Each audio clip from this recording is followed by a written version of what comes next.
அவங்க ஜூலை 9 அகில இந்திய வேலைநிறுத்த போராட்டம் நடந்தது, உங்களுக்கு எல்லாருக்கும் தெரியும்.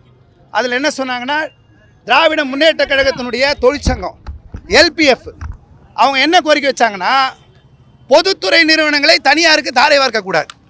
டிஎம்கேனுடைய தொழிற்சங்கம் தனியாருக்கு தாரை வார்க்கக்கூடாதுன்னு ஒரு கோரிக்கையை வச்சு ஜூலை 9 அகில இந்திய வேலைநிறுத்த போராட்டத்தில் கலந்துக்கிறாங்க. அப்போ இங்கே பொதுத்துறையை தூக்கி தனியாருக்கு விடுறியே, ராம்கி நிறுவனம் என்ன சமூக சேவை செய்யறதுக்கு வராங்களாங்க? ராம்கி நிறுவனம் வந்து ஆமாம் நாங்கள் சென்னையை சுத்தம் பண்ண போகிறோம், மக்கள் மேலே ரொம்ப அக்கறை வராங்களா? லாபம் சம்பாதிக்க வர்றாங்க. அவங்களுக்கு ஒன்று தான், கார்ப்பரேட் பக்கம் அவங்க நிற்கிறாங்க. சினிமாவில் மட்டும் தனியாக வசனம் பேசினா போதாது, மாமன்னன் படத்தில் வசனம் பேசினா போதாது, வேறு சினிமாவில் வசனம் பேசினா போதாது, பட்டியலின மக்கள் சரிக்கு சமமாக உட்காரன்னு சொன்னால் போதாது, கார்பரேஷனுக்குள்ளே சரிக்கு சமமாக நிரந்தர தொழிலாளியாக உட்காரன்னு நாங்கள் சொல்கிறோம். நீங்கள் கான்ட்ராக்ட் பக்கம் நிற்கிறது, அவங்களுக்கு என்னென்னா கான்ட்ராக்ட் எப்படியா கொண்டு வந்துடணும், அவங்க கான்ட்ராக்ட்டுக்கு விசுவாசமாக நடந்துக்கணும், கான்ட்ராக்டுக்கு வாக்குறுதி நிறைவேற்றணும். ஆனால் எங்களுக்கு நீ கான்ட்ராக்ட் போட்ட வாக்குறுதி நிறைவேற்றணுன்ற கோர்ட்டில் கேஸ் போட்டிருக்கோம். கோர்ட்டில் கேஸ் பெண்டிங் இருக்கும்போது பர்மிஷனே வாங்காமல் கமிஷனர் கான்ட்ராக்டுக்கு விட்டுருக்காரு. அவர் வந்து 6 மாதம் ஜெயில் தண்டனை இருக்கும். தொழில் தகராறு சட்டம் 1947 பிரிவு 31 கீழே இன்னைக்கு மீறி இருக்காரு. அந்த கோர்ட்டில் தொழில் தீர்ப்பாயத்தை இண்டஸ்ட்ரியல் ட்ரிபியூனல் போய் பர்மிஷன் வாங்கலை. அவர் தான் இன்னைக்கு ஜெயிலுக்கு போக வேண்டியவர். ஆனால் அவங்களுக்கு விசுவாசத்தை பற்றி யோசிக்கிறீங்களே.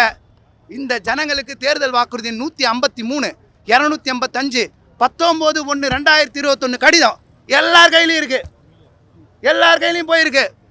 மரியா நீங்கள் பார்த்தீங்கன்னா ஒரு பேட்டி எல்லாருமே பார்க்கலாம், இப்போ கூட எல்லா வீடியோவில் பார்க்கலாம். கேள்வி கேட்பாங்க, அண்ணா எங்களுக்கு வேலை போச்சு என்ன பண்ணலாம்? கொஞ்சம் மாதம் பொறுத்துக்கோங்க.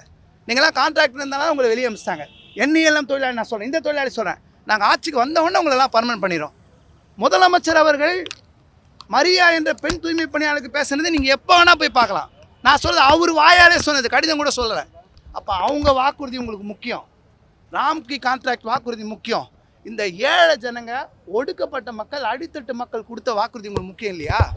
யாரும் கேள்வி கேட்க மாட்டாங்கன்னு நினச்சி நீங்கள் என்ன வேணால் பண்ணீங்களா? எங்கள் போராட்டம் தொடரும், நாங்கள் தொடருவோம், எந்த சொல்லி தொடருவோம்.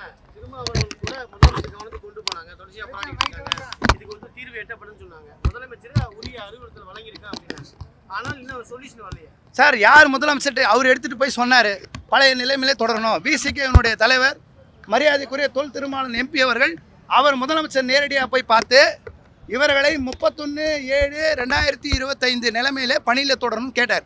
கோரிக்கையும் வச்சார், எங்களுக்காக கோரிக்கை வச்சார். அமைச்சர்கிட்டையும் நேரு அவர்கிட்டையும் உள்ளாட்சித்துறை அமைச்சர்கிட்டையும் கோரிக்கை வச்சாங்க. ஆனால் முதலமைச்சர் என்ன சொன்னாங்க, அங்கே இருக்கிறவங்க நிறைவேற்றணும்னு சொன்னாங்க. ஆனால் இங்கே இருக்கிறவங்க முதலமைச்சர்கிட்ட என்ன கொண்டு போனாங்கன்னு தெரியல. நாங்கள் பேசியே முடிச்சோன்னு சொல்கிறாங்களா, ஆதரவாக இருக்காங்களா தெரியாது. முதலமைச்சர் காது கொண்டு இவ்வளோ பேர் உட்காந்துருக்காங்க சார், சென்னையினுடைய இவ்வளோ மைய பகுதி. இது முதலமைச்சருக்கு துணை முதல்வர் தெரியாதா? கூலிப்பட நிகழ்ச்சிக்கு துணை முதல்வர் வந்து போகிறாங்க, ரூட்டை மாற்றி இங்கே அனுப்புகிறாங்க, இங்கே நேரு ஸ்டேடியம் போகிறாங்க. இங்கே ஏதான ஜனங்க உட்காந்துருக்காங்க. நீங்கள் ஒரு வார்த்தை வந்து என்னன்னு கேட்கக்கூடாதா? என்ன இப்போ என்ன கேட்டோம்? உங்கள் வீட்டு சம்பளம் எதனா கேட்டோமா? நாங்கள் ஏதாவது நீங்கள் கலந்துட்டி சொத்து சண்டி சொத்து ஏதாவது காசு கேட்டோமா? இல்லையே. செஞ்ச வேலையே எங்களுக்கு செய்ய விடுங்கன்னு கேட்டோம். நீங்கள் சொன்ன வாக்குறுதியை நாங்கள் ஒன்றும் ஈகோவோ போட்டிட்டோ நான் ஜெயிச்சோமா நீ ஜெயிச்சோமா நாங்கள் எதுவும் கேட்கல. நாங்கள் கேட்குறது ஒன்று தான், எங்கள் வேலையை செய்ய விடுங்கன்னு கேட்குறோம். சாதாரண மக்கள் நாங்கள் செஞ்ச வேலை. சார் இன்றைக்கி சம்பளம் 19,598 ரூபா 26 நாளைக்கு, 31 நாளைக்கு 23 சில்லற. அவங்க பரிதாபப்பட்டு கொடுக்கல, 391 ரூபா ஒரு நாளைக்கு சம்பளம் இருந்தது. கோர்ட்டில் கேஸ் போட்டோம், மாண்புமிகு நீதிபதி அவர்கள் பார்த்திபன் அவர்கள் கொடுத்தாங்க, மகாதேவன் பெஞ்சு கொடுத்தாங்க. நாங்கள் இது வரைக்கும் 11 ஹைகோர்ட் நீதிபதி சந்திச்சிருக்கோம். சம்பளம் 390லேருந்து 753 ரூபா வரைக்கும் வாங்கியிருக்கோம். அந்த சம்பளத்தையும் குறைக்கிறேன்றாங்க. பிரச்சனை என்னென்னா வேலை முதல்ல இதில் தொடரணும். நாங்கள் வந்து போய் கான்ட்ராக்டில் இதே சம்பளம் கொடுத்துட்டா போகலாம், எங்கள் ஸ்டாண்ட் இல்லை.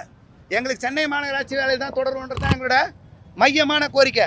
சம்பளம் அவங்க லாபம் சம்பாதிக்கிறதுக்கு மினிமம் வேஜஸ் ஆக்ட் படி கஷ்டப்பட்டு வாங்கியிருக்கோம். நீங்கள் ஆவடி மாநகராட்சியில், தாவரம் மாநகராட்சியில் 10,000 12,000 சம்பளம். நாங்கள் வழக்கு தொடுத்து கார்பரேஷன் தீர்மானம் போட்டு எங்கள் உழைப்போர் உரிமைக்கும் எல்டியூசி சார்பில் நாங்கள் கேஸ் போட்டு இந்த சம்பளம் வாங்கி கொடுத்துருக்கோம். 88 கோடி ரூபாய் அரியஸ் 2023 வாங்கியிருக்கோம். இத்தனை தொழிலாளிக்கு இந்த சம்பளத்தை பொறுக்க முடியாமல் தான் வெளியே அனுப்புகிறாங்க. இப்போ 761 ரூபா இந்த ஏப்ரல் மாதத்துலேருந்து இந்த சம்பளம் கொடுக்கக்கூடாது. ஏங்க 19 சில்லறையும் 16,000 சம்பளம் எவ்வளோ வித்தியாசம் இருக்குது? ஒரு ஏழை தொழிலாளி அவங்க வீட்டு வாடகை கட்ட மாட்டாங்களா, படிக்க வைக்க மாட்டாங்களா? 3000 மளிகை சாமான் எவ்வளோ பெரிய விஷயம். எத்தனை பேர் போது பாருங்கள், காலில் என்ன நல்ல செருப்பு இருக்கா பாருங்கள், அவங்க போட்டுருக்க ட்ரெஸ்ஸு எப்படி இருக்குன்னு பாருங்கள். இந்த வெயிலில் முதல்ல நம்மளால் உட்கார முடியுமா? இந்த ஜனங்களுக்கு இந்த மாதிரி விஷயம் செய்கிறது என்ன விதத்தில் நியாயம்? அதெல்லாம் தாண்டி எங்கள் போராட்டம் தொடரும். செய்திகளை உடனுக்குடன் தெரிந்து கொள்ள கீழ்கண்ட கேபிள் மற்றும் டிடிஎச் நெட்வொர்க்குகளில் எம்நாடு செய்தி தொலைக்காட்சியை காணுங்கள். பாதகம் செய்பவரை கண்டால் நாம் பயம் கொள்ளலாகாது பாப்பா. மோதி மிதித்துவிடு பாப்பா, அவர் முகத்தில் உமிழ்ந்துவிடு பாப்பா. அண்மை செய்திகளை உடனுக்குடன் தெரிந்து கொள்ள இணைந்திருங்கள் எம்நாடு தொலைக்காட்சியுடன்.